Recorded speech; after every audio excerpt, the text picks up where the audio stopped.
Hi students, how are you? I hope you are good and you are doing well. I am Usha Yadav. I welcome you all on my YouTube channel Usha Classes. So students, we will continue our topic that is coding and decoding. Okay? ये बड़ा ही अच्छा question है, अच्छा ही topic है बहुत ही। और आज जो हम करने वाले हैं, जो जिस टाइप के क्वेश्चंस करने वाले हैं भाई, रिसेंटली अभी अभी सब इंस्पेक्टर के जो हरियाणा के सब इंस्पेक्टर के हुए थे ना एग्ज़ाम्स, उसमें आया था ये क्वेश्चन। इस टाइप का क्वेश्चन आया था, तो हम आपको रूबरू करवाते हैं कि कैसे करते हैं इन क्वेश्चंस को। ठीक है, बहुत इंपॉर्टेंट है भाई, आते हैं एग्ज़ाम्स में। मैं आपको बार बार मोटिवेट करती रहती हूँ, तो इट मीन्स इम्पोर्टेंट है। ठीक है, तो चलो रीड करते हैं। इसमें जो स्टेटमेंट्स होती है ना, बहुत लेंदी रहती है, 3 to 4 लाइन्स की रहती हैं। But do not focus on the length of the question, focus how to solve the question quickly. ठीक है, तो हम क्वेश्चन को कैसे करेंगे देखना, अभी आप खुद ही सोल्व करने लग जाएंगे, एक बार देख लेंगे। तो if animal which can walk are called swimmers, इसमें कोडिंग की गई है कि जो एनिमल्स जो वॉक करते हैं उनको क्या बोलते हैं, स्विमर्स। जो वॉक करते हैं उनको क्या बोलते हैं, स्विमर्स। उनको क्या बोलते हैं, स्विमर्स। तो जो वॉक है उसको क्या बोला गया है इसने, स्विमर। ठीक है, और जो animals who can crawl, crawl को बोला गया है इसने फ्लायर्स। क्या, फ्लायर्स। और जो लिविंग इन वाटर में लीव करते हैं उनको क्या बोलते हैं, स्नेक्स। वाटर में जो लीव करते हैं उनको क्या बोलते हैं, स्नेक्स। ठीक है, and those who fly in the sky called Hunter, जो फ्लाई करते हैं उनको क्या बोलते हैं, हंटर्स। हंटर्स। ठीक है, तो हमसे पूछा क्या, then what will be lizard called, lizard को फिर क्या बोला जाएगा। आप सभी को पता है, सबसे पहले आपको सारे मीनिंग पता होंगे। स्विम का मतलब क्या होता है, वॉक का मीनिंग, फ्लायर का भी पता होगा, सबका पता होगा। एक क्रोल का मीनिंग नहीं पता होगा। क्रोल का मीनिंग होता है क्रोल एंड क्रीप, मतलब बच्चे जैसे कि गुडलिए चलना, क्रीप करना, रिंग रिंग कर चलना, that is called as crawl करना। ठीक है, तो जो आप सभी को पता है, जो लिजार्ड है वो कभी भी ऐसे ना तो फ्लाई करती है, वो हमेशा क्रोल करती है। लिजार्ड क्या करती है, क्रोल करती है, वो ऐसे ऐसे रिंग रिंग कर चलती है। तो इसलिए हमारे पास लिजार्ड को क्रोल करती, क्रोल का मीनिंग क्या है यहाँ पे, क्रोल का मीनिंग क्या है, फ्लायर। तो क्रोल को कैसे कोड किया गया है, फ्लायर से। तो ऑप्शन में देख लो कौन सा है, flyers is option number C में दिया हुआ है। देखो कितना इजी क्वेश्चन था। नेक्स्ट आप देखो, नेक्स्ट भी एयर को बोला है ग्रीन, ग्रीन को ब्लू, ब्लू को स्काई, स्काई को येलो, येलो को वाटर, और वाटर को pink. Then the colour of the sky, भाई कलर ऑफ द स्काई सभी को पता है क्या होता है, ब्लू होता है। लेकिन ब्लू की कोडिंग क्या है, ब्लू की कोडिंग क्या है, ब्लू को क्या बोला गया है, स्काई। ब्लू को क्या बोला गया है, स्काई। तो sky is the right answer, option number B. देखो कितने इजी इजी क्वेश्चन थे। ठीक है, तो इसको हमारे पास ये हमारे पास जो कोडिंग होती है इसमें इसको बोलते हैं सब्सटीट्यूशन कोडिंग, सब्सटीट्यूशन कोडिंग बोलते हैं। तो इसमें डायरेक्टली सब्सटीट्यूट किया गया है कि एयर को क्या बोला है, ग्रीन, ग्रीन को इससे इसको सब्सटीट्यूट मतलब उसका रिप्लेसमेंट। ठीक है, ऑल्टरनेटिव। ठीक है, तो हमारे पास ये इस तरह के क्वेश्चंस आते हैं, और इससे पहले भी मैं काफ़ी क्वेश्चंस करा चुकी हूँ मेरी वीडियोस में, जो पहले की हैं, जो एग्ज़ाम्स में आते रहते हैं। ठीक है, तो अब हम मूव करते हैं नेक्स्ट, चाइनीज़ कोडिंग पे मूव करेंगे। ऐसे बहुत सारे क्वेश्चन, आप कितने भी क्वेश्चंस लगा लो, बहुत प्रैक्टिस करनी चाहिए इनकी। जितनी ज़्यादा प्रैक्टिस करोगे उतने ज़्यादा आएंगे क्वेश्चंस। तो हम मूव करते हैं चाइनीज़ कोडिंग पे, देखते हैं चाइनीज़ कोडिंग होती क्या है। ठीक है, लेट्स मूव।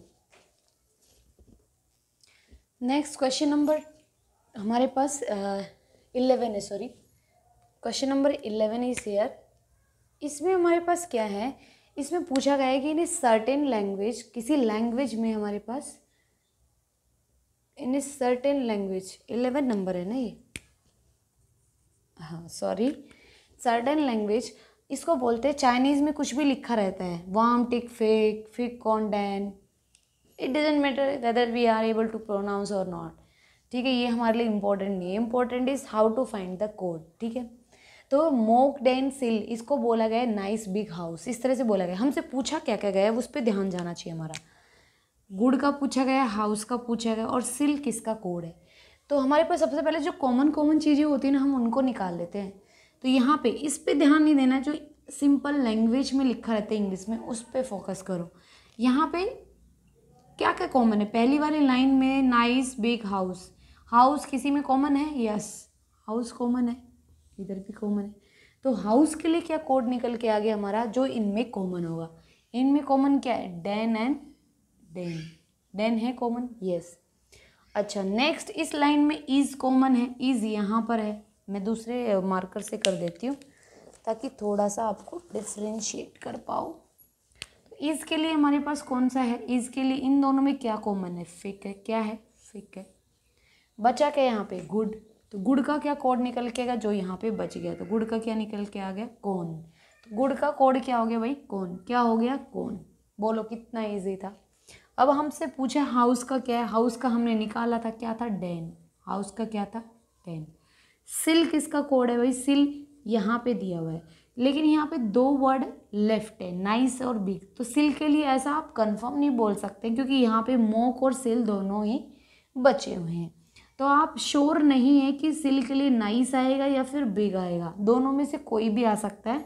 तो सिल के लिए कोड क्या हो सकता है, नाइस या फिर बिग, दोनों हो सकते हैं, इन दोनों में से कोई भी हो सकता है, नाइस या बिग। आपसे कोई भी ऐसे कोड पूछ सकता है, हाई का पूछ ले, हाई का पूछेगा तो वाम और टिर हो सकता है, टिर किसका होगा, कोस्ट और हाई का होगा। इस तरह से इसको हम बोलते हैं चाइनीज़ कोडिंग। बहुत ईजी है, 5 क्वेश्चन आते हैं एकदम से, पांचों ही आपको इस तरह से कोडिंग दी होती है, उसको सोल्व करना पड़ता है। Okay, so let's move to the next question, you will get the better idea. Okay, let's move. Next question is here, same Chinese coding दी गई है, आपसे पूछा गया है कि रेनी का कोड क्या होगा। एक तो रेनी का पूछा गया है, एक हमारे पास बाय का पूछा गया है, एक पो का पूछा गया है। तो हमें सबसे पहले ये देखना पड़ेगा किसमें क्या क्या कॉमन है। भाई मुझे सबसे पहले वाली लाइन में मुझे दिखाई दे रहा है गुड, गुड यहाँ पे भी और यहाँ पर, इन दोनों लाइंस में गुड है और कहीं पे भी नहीं है। इन दोनों में देख लो क्या कॉमन है, री कॉमन है, क्या है, री। तो गुड के लिए तो क्या आ गया, री आ गया, गुड के लिए क्या आ गया, री आ गया है।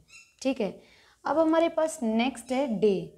डे किस में कॉमन है, डे इसमें भी है और यहाँ पे भी है और यहाँ पे भी है। तो डे के लिए इन दोनों में कॉमन क्या है, इन दोनों लाइंस में, इन दोनों लाइंस में क्या है, ने कॉमन, क्या है, ने। नेक्स्ट अपने पास बचा, अच्छा हमसे पूछा किसका गया, रेनी का, तो रेनी अपना यहाँ पे बच गया। रेनी के लिए क्या निकल के आ गया है, रेनी के क्या निकल के आया, जो बच गए यहाँ पे, तो रेनी के लिए क्या आ गया, सो। रेनी के लिए क्या बच गया, सो। रेनी के लिए क्या कोड आ गया, सो। अच्छा हमसे पूछा गया बाय का, यहाँ पे गुड हो चुका, गुड के लिए री आ गया, बाई बचा, बाई के लिए क्या आ गया, जो बच गया वही उसके लिए कोड है।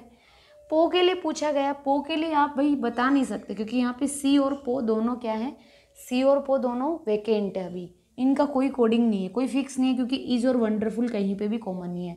तो पो के लिए क्या हो सकता है, इज भी हो सकता है और वंडरफुल भी हो सकता है, वंडरफुल। तो अगर आपके पास ऑप्शंस आए दोनों ही आ जाएं तो आप क्या करेंगे, कैन नॉट डिटरमाइन करेंगे, या आपके पास ऑप्शन में है ईदर इज और वंडरफुल। ठीक है, तो ये हमारे पास इस तरह से होगा। और देख लेते क्वेश्चंस क्या क्या हैं। ठीक है, let's move to the next question. Next question is here again Chinese coding. आप मतलब इतने सारे 3-4 क्वेश्चन कराती हैं तो आपको आइडिया आ गया होगा किस तरह से किया जाता है। तो आप इस क्वेश्चन को करके दिखाइए, आप मुझे मेरे साथ साथ कीजिए, या मैं आप एक बार ट्राई कीजिए, वीडियो को पॉज कीजिए और ट्राई कीजिए इसको कि क्या आपको आ रहा है कि नहीं आ रहा है। ठीक है, तो हमारे पास क्यू फीटे पा, कुछ ये नहीं पढ़ना आ रहा, कोई दिक्कत नहीं, हमें कोई दिक्कत नहीं अगर ये नहीं पढ़ना आ रहा है, हमें सिंपल फोकस करना है इन पे। पहली बात तो हमें क्या करना है, कू के यू किस में कॉमन है, एक तो यहाँ पर है के यू और एक यहाँ पर है, और कहीं है नहीं है। इन दोनों में कॉमन क्या है, इन दोनों में we are not able to decide क्योंकि हम डिसाइड नहीं कर। के यू टी ई भी तो कॉमन है, इसमें टी ई भी तो कॉमन है, लेकिन इससे पहले हमें क्या करना पड़ेगा, एक ऐसा वर्ड ढूंढना पड़ेगा जो सभी में कॉमन हो। इज यहाँ पे भी है, यहाँ पर भी है, यहाँ पर भी है, तो टी ई यहाँ पर भी है, यहाँ पर भी है और टी यहाँ पर भी। तो इज के लिए कोड क्या हो गया, इज के लिए क्या हो गया, टी हो गया। तो ईटिंग के लिए हमारे पास क्या आ गया, ईटिंग के लिए क्या आ गया, के यू। तो क्योंकि हमारे पास के यू के लिए ईटिंग इसमें भी कॉमन है और इसमें भी कॉमन है, तो के यू के लिए बचा क्या, ईटिंग, क्या आ गया, ईटिंग। ठीक है, क्योंकि इज के लिए कोड क्या निकल के आया हमारा, इज के लिए निकल के आया हमारा, इज के लिए निकल के आया हमारा टी ई। तो ईटिंग के लिए हमारे पास क्या आ गई, ईटिंग हमारे पास यहाँ भी और यहाँ भी, ईटिंग के लिए क्या बच गया, के यू बच गया। अब नेक्स्ट हमसे पूछा है वाज के लिए क्या होगा, वाज यहाँ पर भी है और यहाँ पर भी है, इन दोनों में है, तो इन दोनों में कॉमन क्या है भाई, टी ई कॉमन है, टी ई कॉमन है, तो वाज के लिए क्या आ गया, टी आई, क्या आ गया, टी आई। नेक्स्ट हमसे पूछा गया ईटिंग। ईटिंग के लिए कोड क्या है, अभी तो हमने देखा KU है। अच्छा, कोड फॉर ही के लिए कोड क्या है? अच्छा, ही के लिए कोड क्या आएगा? ही यहाँ पर भी कॉमन है और यहाँ पर भी कॉमन, इन दोनों फर्स्ट एंड थर्ड लाइन में, फर्स्ट एंड थर्ड लाइन में। तो फर्स्ट एंड थर्ड लाइन में इन दोनों में कॉमन क्या है? पा। क्या है? पा। क्या कॉमन है? पा, क्योंकि ये तो हो चुका है, ये भी हो चुका, ये भी हो चुका, और हमारे पास पा नहीं हुआ था, तो हमने क्या कर दिया? पा। क्या आ गया? पा इज़ द राइट आंसर। मतलब इन क्वेश्चन को इस तरह से करते हैं। अब डायरेक्टली भी देखकर अगर आप इसको अपने थोड़ा पेपर पे तो लिखना ही पड़ता है, और उसको फिर देखना पड़ता है कि इसमें क्या क्या कॉमन है। ठीक है, तो ये देख लेते हैं और क्वेश्चंस लगा लेते हैं आपको, और मिक्स क्वेश्चन लगा लेते हैं अभी, तो पता चल जाएगा आपको आपने अभी तक कितना सीखा है और आपको कितना सीखना बाकी है। ठीक है, so let's move to the next question part. Okay, next question is here भाई। यहाँ पे इस तरह के क्वेश्चंस भी आते हैं, इस तरह के क्वेश्चंस भी आते हैं। इन क्वेश्चंस में हमें देखना पड़ता है भाई चल क्या रहा है, चल क्या रहा है, ये तो ऑब्जर्व करना पड़ेगा। This questions are observation based questions. ठीक है, तो इसमें हमारे पास क्या आता है? इफ ड्राइवर को 12 लिखा, पेडेस्ट्रियन को 20 लिखा, एक्सीडेंट को 16 लिखा, कार को क्या लिखेंगे? तो इसमें चल क्या रहा है? मोस्टली इन क्वेश्चंस में या तो इनकी ये भाई यहाँ पे दिया हुआ है, तो नंबर ऑफ अल्फ़ाबेट्स होते हैं, या तो उनका काउंट लिखा रहता है, या उनका डबल रहता है, या उनका स्क्वायर रहता है, या फिर हमारे पास इन सभी के मतलब जो प्लेस वैल्यू होता है उनका सम रहता है। तो यहाँ पे आपको देखने से पता चल रहा होगा 22 तो ऑलरेडी बहुत सबसे बिगेस्ट प्लेस वैल्यू 22 है, तो इनकी प्लेस वैल्यू का सम तो नहीं है। 22 में कुछ ऐड करोगे तो उससे बड़ा ही आएगा, ना कि उससे छोटा, और 12 तो 22 से छोटा है, तो मतलब ये इनकी प्लेस वैल्यू का सम तो नहीं है। दूसरी बात, हम चेक करेंगे कि क्या इनके अल्फ़ाबेट्स कितने, 1 2 3 4 5 6, 6 अल्फ़ाबेट है, डबल दे रखा है, तो मतलब 6 अल्फ़ाबेट है उसका डबल कर रखा है, नंबर ऑफ अल्फ़ाबेट्स का डबल कर रखा है, तो क्या आया? 12। क्या ये लॉजिक और में भी फॉलो हो रहा है क्या, जो बाकी बचे हुए हैं? देखते हैं। 1 2 3 4 5 6 7 8 9 10, 10 का डबल करेंगे तो क्या आएगा भाई? 20। नंबर ऑफ अल्फ़ाबेट इसमें भी सही सूट कर रहा है। इसमें और चेक कर लेते हैं एक बार। 1 2 3 4 5 6 7 8, 8 का डबल करेंगे तो मेरे पास क्या आएगा? 16। इट मीन्स यहाँ पे नंबर ऑफ अल्फ़ाबेट्स हैं उसका डबल हो रहा है। तो कार में कितने? 3 अल्फ़ाबेट है, 3 का डबल करेंगे तो कितना आएगा भाई? 6 आएगा। तो option number B is the right answer, जैसा कि आपको दिखाई दे रहा है option number B is the right answer. Next question number 15 में हमें बोला है कि मोबिलिटी को कोड किया गया है। इसने मोबिलिटी को कैसे लिखा है, मैं एक बार यहाँ पे लिख देती हूँ। मोबिलिटी को इसने लिखा है मोबिलिटी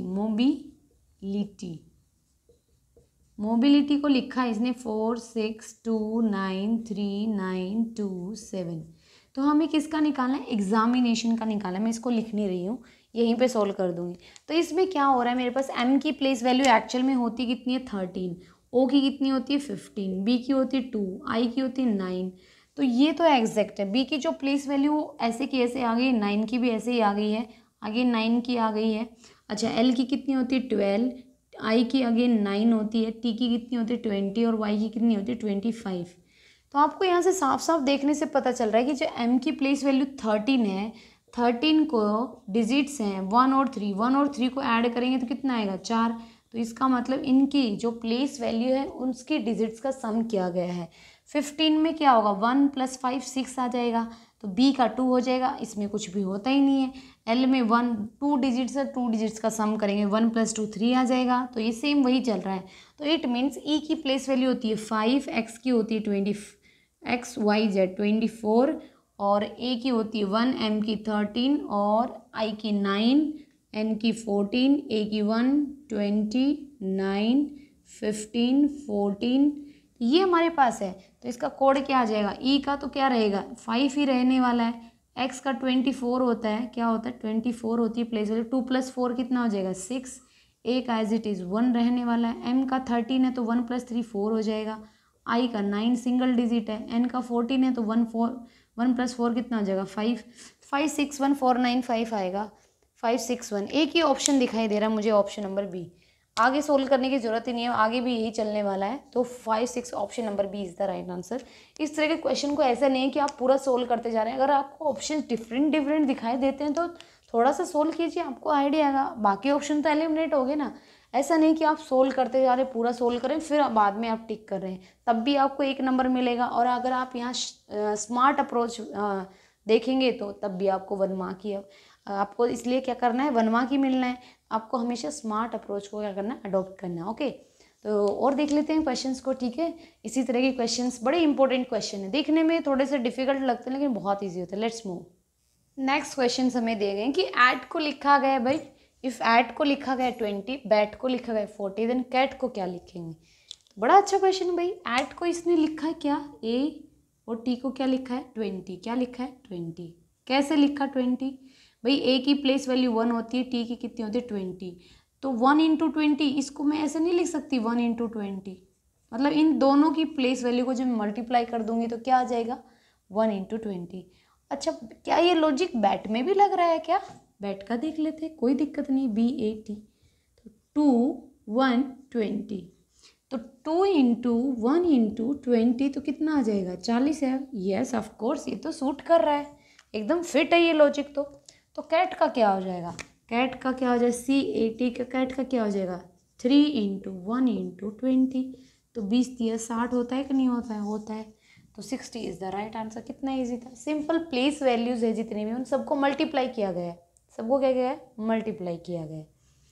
ठीक है, अब इसमें हमारे पास, उसमें हमने क्या किया था, ऐड किया था यूनिट डिजिट बना के। जेब्रा को क्या लिखा है इसने, जेब्रा को क्या लिखा, ZEBRA, इस तरह क्वेश्चन मैं करा चुकी हूँ पहले भी, 2 6 5 2 1 8 1, इस तरह से लिखा हुआ है। तो कोबरा को हम क्या करेंगे, कोबरा को, क्योंकि इस तरह क्वेश्चन मैंने आपको कराया अपना हरियाणा पुलिस वाले कांस्टेबल। ठीक है, तो हमारे पास जेब्रा को कैसे लिखा, जेब्रा की जेड की प्लेस वैल्यू होती है 26, ई की होती है 5, बी की होती है 2, आर की होती है 18, ए की होती है 1।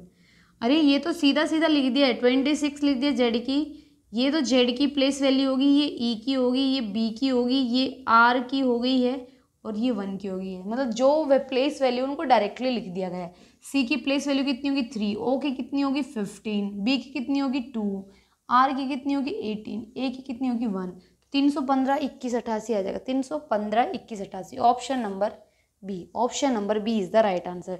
तो माय डियर स्टूडेंट्स, हमने जितने भी पॉसिबल क्वेश्चंस हो सकते थे आपके लेवल के, तो वो सारे क्वेश्चंस मैंने आपको करवा दिए, सारे टाइप के क्वेश्चंस।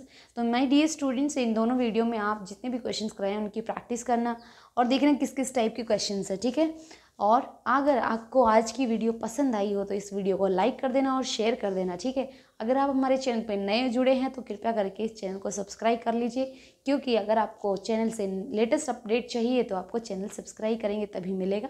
ठीक है, और दूसरी बात, आपको भाई शेयर करना है अगर आपको पसंद आए। ठीक है, तो स्टूडेंट्स इसी तरह आप keep learning with me and keep enjoying with me. Okay, so see you in the next video with the new topic. Okay, till then bye bye, take care, see you, bye.